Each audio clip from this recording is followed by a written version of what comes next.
Review of your immunology. Immunity is the balanced state of multicellular organisms having adequate biological defenses to fight infections, diseases, and other unwanted biological invasion, while having adequate tolerance to avoid allergy and autoimmune diseases. Immune response is how your body recognizes and defends itself against bacteria, viruses, and substances that appear foreign or harmful.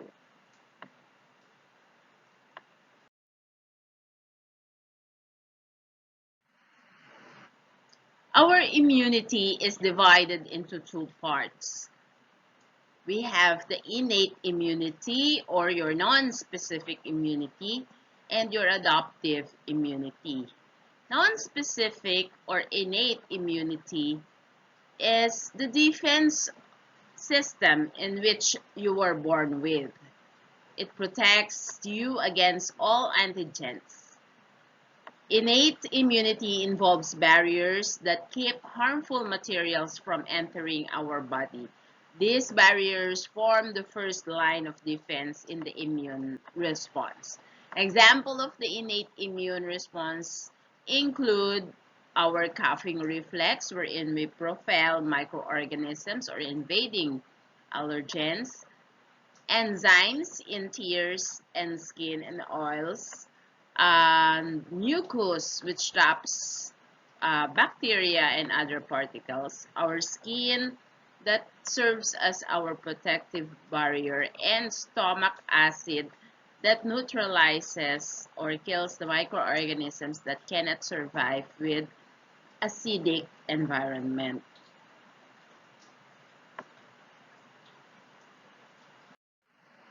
The first line of defense of our immune system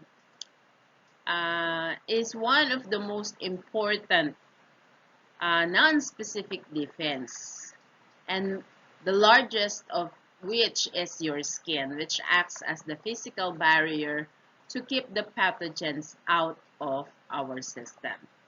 Even openings in the skin, such as mouth and the eyes, are protected by saliva, mucus, and tears, which contain an enzyme that breaks down bacterial cell wall. And skin is the largest organ of our body. It acts as barrier between invaders and your body. Skin forms a waterproof mechanical barrier. Microorganisms that live over your skin cannot get through your skin unless your skin is broken.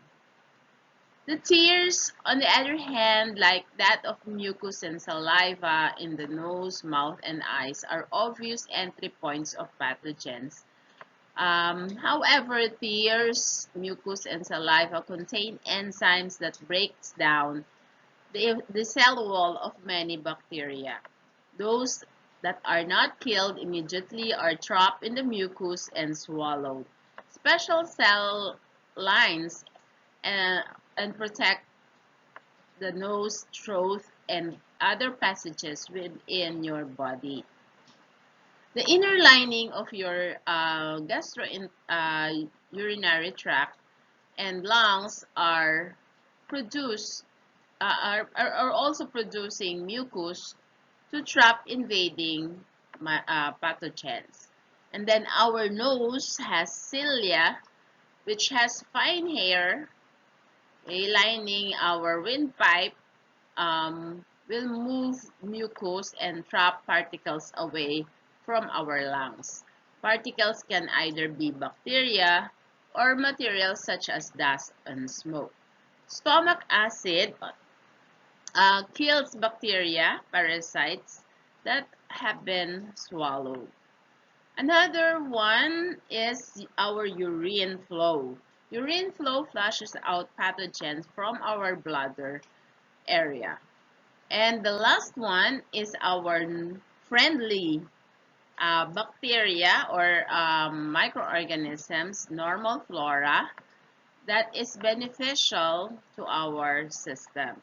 Normal flora are normally growing in our skin, in the bowel, and other places of our body, such as our mouth, our gut, and that stop other harmful bacteria from taking over. And that forms our first line of defense. The second line of defense is our inflammatory responses, which basically, if a pathogen successfully defeated the first line of defense, we still have a second army to fight back the invading microorganisms. And this is our second line of defense. If pathogen does not make it to the body, there are non-specific defenses that take place, like your inflammatory responses. Inflammatory response begins when pathogen stimulates an increase in blood flow to the infected area. Blood vessels in that area expands and white blood cells leak from the vessels to invade the infected tissue. These white blood cells, called phagocytes, will now engulf, okay, and destroy the bacteria. The area often becomes red, okay, that is what we call the rubra, becomes swollen, okay, and painful. The color, dolor, and the fasciolitia, okay, of the inflammatory response. When pathogen has invaded the immune system, our body may also release chemical that increase body temperature, producing a fever. This increase in body temperature may slow down or even stop pathogens from growing and helps speed up the immune response. Only clearly individualized primary lymph node organs, okay, will be produced by the thymic lymphocytes, an organ for proliferation of lymphocytes in the body, which plays major role in determining the differentiation of T cells. Another one is our bone marrow. Our bone marrow is basically responsible for hematopoiesis. However, it is also responsible for B cell maturation, B cell selection, that puts out mature naive B cells. Third is the lymph node, the first line of response to antigens. Secondary follicular germicidal center is the site of B cell proliferation and mutation differentiation. Next is your tonsils. You may wonder at times when you fail to brush your teeth, and then the following day your tonsils are inflamed, right? So there are instances like that because our tonsil responds to the filtering of our old RBCs and respond to antigen in circulation system by doing the inflammatory response. That is why it is very important that you have your tonsils intact. They also produces activated B cells. The next is appendix. Appendix is normally tagged as non-functional or no purpose at all. However, it was recently recognized as with immune role response. It actually responds to antigen. It protects the GI by becoming immune defense. Next is our mucosa-associated lymphoid tissue. Lymphoid tissue below the epithelium, okay, has presence of B cells. Antigen presented through unique cell or M cell preferentially respond with antigen A antibody. The next is specific adaptive immunity. When pathogens are able to bypass the innate immune defense or our non-specific immune responses, adaptive immune system is now triggered or activated. So as you can see, we have a lot of barriers that will help us, our body to be protected from invading microorganisms. The cell that belongs in the body carries specific markers that identify them as self and tell the immune system not to attack them. Once the immune system recognizes a pathogen as non-self, it uses cellular and chemical defenses to attack it. After an encounter with a new pathogen, the adaptive immune system often remembers the pathogen, allowing for a faster response if the pathogen ever attacks again. That is why there are instances that when we already recovered from measles, we don't get another measles or the same form of measles. The same thing goes with chickenpox. When we get recovered from chickenpox, we don't normally develop another disease of chickenpox when we get exposed. Specific immune responses are triggered by antigens. Antigens are usually found in the surface of the pathogens and are unique to that particular pathogen.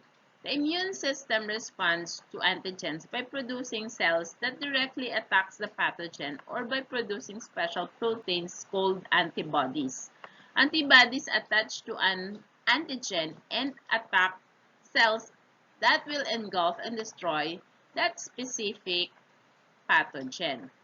The main cell of the immune system are lymphocytes, also known as B cells and your T cells. B cells are produced and matured in the bone marrow. So from the letter B, you have the beginning of the bone marrow, which is also letter B. So you can easily recall that. While as T cells are actually produced also in the bone marrow. However, they mature in the thymus. So from the initial letter T cells, the initial letter of the thymus is T also. So you can easily recall that B cell, okay, is produced in the bone marrow, while as T cell is produced in the bone marrow but grow or mature in the thymus, which starts with letter C. The next is the humoral immune response. Humoral immunity relies on the actions of the antibodies circulating throughout the body.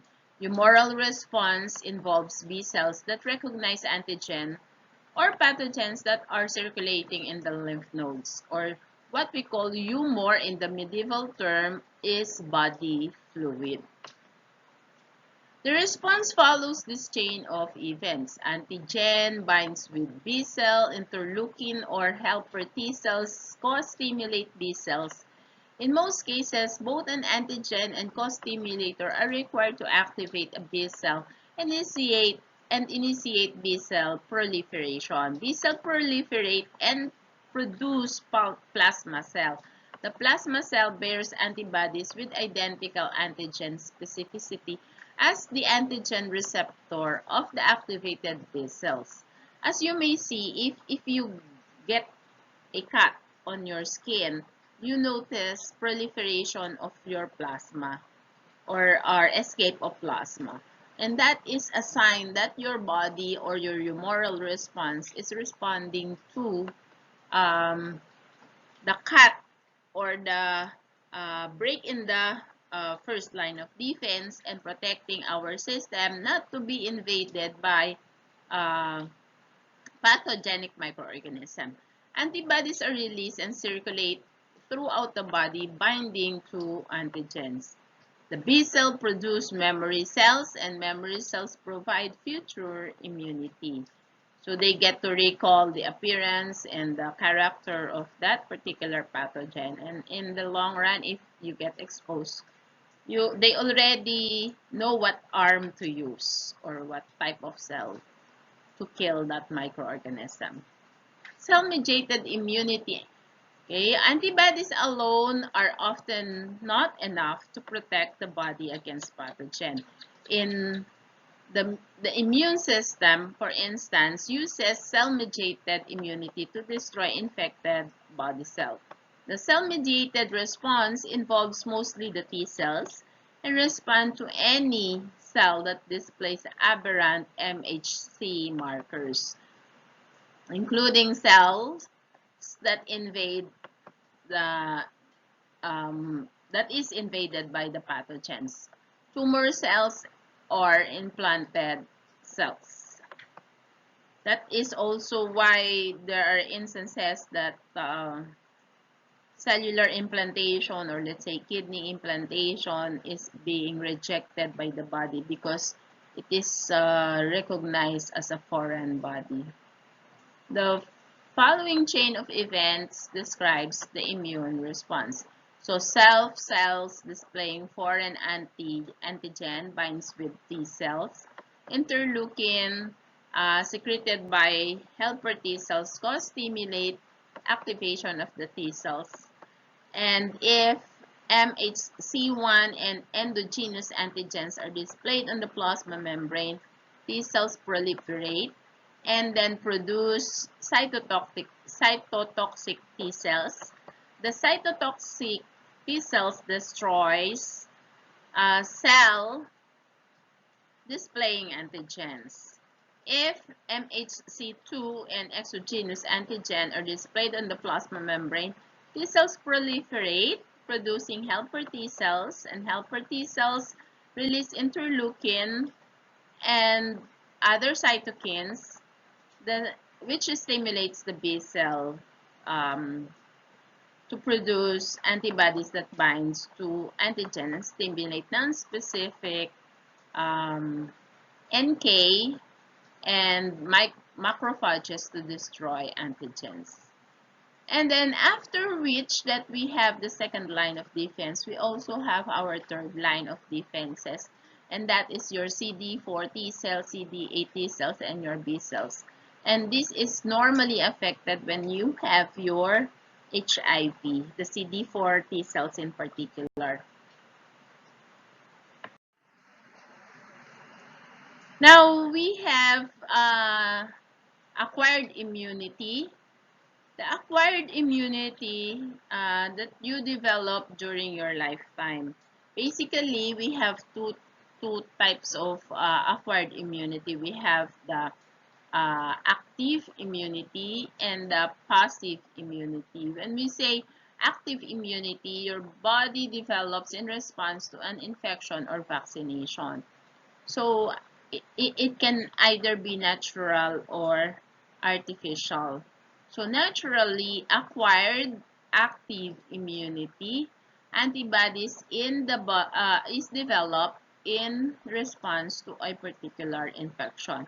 A very good example of that is recovering from chickenpox. So after recovering from chickenpox, your body memorizes the characteristic of the invading microorganisms, and eventually when you get to exposed to another form of to the same form of chickenpox, your body will be able to fight back, and you will not develop chickenpox anymore. While as the artificial active acquired immunity is developed in response to a vaccination. So let's say you had your DPT, okay, your diphtheria, pertussis, and tetanus during your childhood. So when you get to exposed to that particular vaccine, your body will now be activated to develop that immunity. So you get to be prevented from acquiring the disease. And then, as mentioned earlier, acquired immunity is subdivided into active and passive immunity. Passive immunity, on the other hand, develops after you receive antibodies from someone or somewhere else. So, it is subdivided into two, which is the natural and the artificial. Natural antibodies are antibodies that we receive from our mother, either from placenta or through breast milk. So there are immunoglobulins that we receive from our mother by doing breastfeeding. So it is really important that we encourage mothers to give breastfeeding to their infant, because it is not only nutritious, but it also provides certain immunoglobulin that will protect their infant from getting certain infection. So that may include your immunoglobulin G, immunoglobulin A, and the rest. On the other hand, artificial immunity or artificial passive acquired immunity are antibodies received from a medicine. Example, the gamma globulin injection or infusion. So let's say, for instance, you had your tetanus. So you had your tetanus infection. So for us to quickly fight the infection, we give them anti-tetanus serum.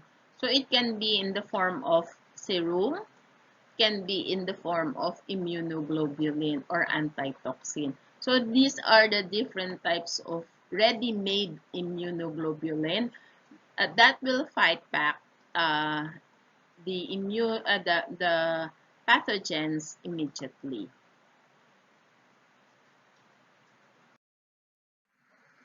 The next one is the inflammatory response. I believe I have given you a quick preview of the inflammatory response when we discussed the secondary line of defense, but I will give full details in this slide.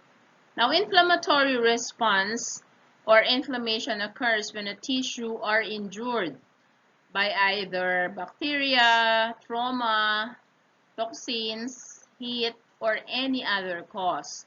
The damaged cell releases chemicals including histamine, bradykinin, and prostaglandin. May I repeat? The damaged cells release chemicals including histamine, bradykinin, and prostaglandins. These chemicals cause blood vessels to leak fluids into the tissue, causing it to swell. This helps isolate the foreign substance from further contact with body tissues.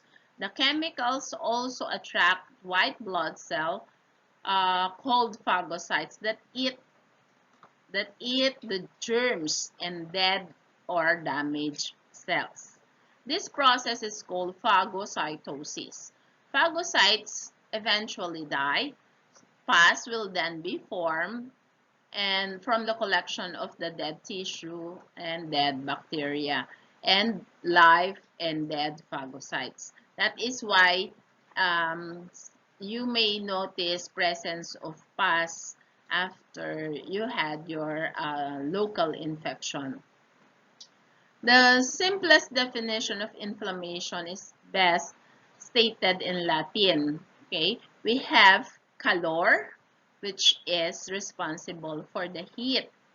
Okay, and then we have dolor. Okay, dolor is responsible for the pain, and then tumor is also representing swelling. And the last one is your fasciolatia or disability or inability to function in full. So as you may see, there are times that when you have your inflammation, you are not able to move your hand. Let's say you had a local infection in your hand, you could hardly move that particular part that is affected. And that basically forms our immunity. See you in the next topic. Again, this is Rachel Garcia.